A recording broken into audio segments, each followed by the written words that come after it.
The Dominion warship Inevitable Victory cast its shadow across the orbital station like a promise of death.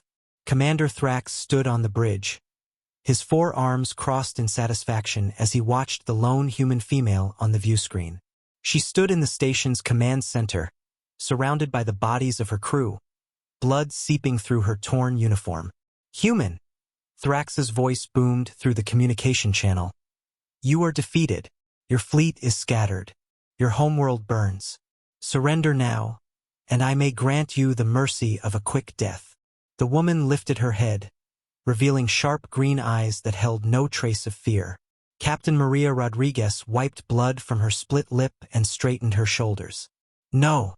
Thrax's mandibles clicked in amusement.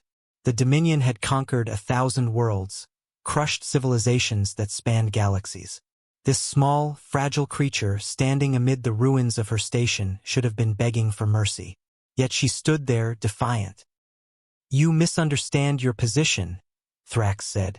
"My warriors have already breached your hull. In moments, they will storm your command center. You have no weapons, no shields, no hope." Maria's lips curved into something that wasn't quite a smile. "I have something better." "And what is that?" "Spite." The first wave of Dominion warriors burst through the command center doors, their plasma rifles raised. Maria moved like liquid mercury, diving behind a console as energy bolts scorched the air where she'd stood. She grabbed a fallen Marine's sidearm and returned fire, each shot precise despite her injuries. Thrax watched in disbelief as his elite warriors struggled against a single wounded human.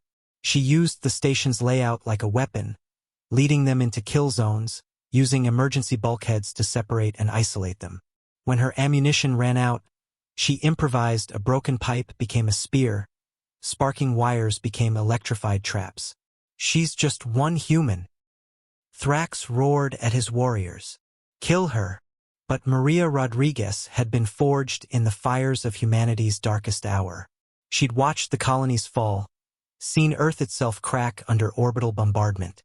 Every friend she'd lost, every city reduced to ash, had hardened her resolve into something unbreakable.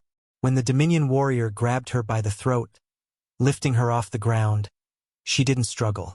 Instead, she smiled and pressed something in her hand, a dead man's switch she'd been holding since the attack began. "Did you really think," she gasped, "that we'd build a station this close to a jump point without a failsafe?" Thrax's eyes widened as his sensors detected the massive energy buildup in the station's core. "You'll die too. I know." Her voice was calm, almost peaceful. "But so will you.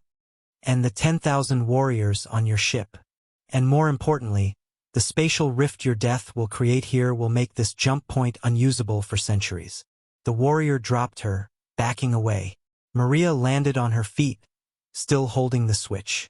Blood ran down her face, but her hand never trembled. "You're insane," Thrax whispered. "No," Maria corrected. "I'm human. We're the species that invented the concept of mutual assured destruction. We're the ones who looked at the vastness of space and said, we'll walk there if we have to. We're the people who turned spite into a survival mechanism." The Dominion forces began retreating, but Maria knew they wouldn't make it far. The station's core was already past critical. In her final moments, she thought of Earth, of the green hills she'd never see again, of the humanity that would survive because of actions like hers across 100 different fronts.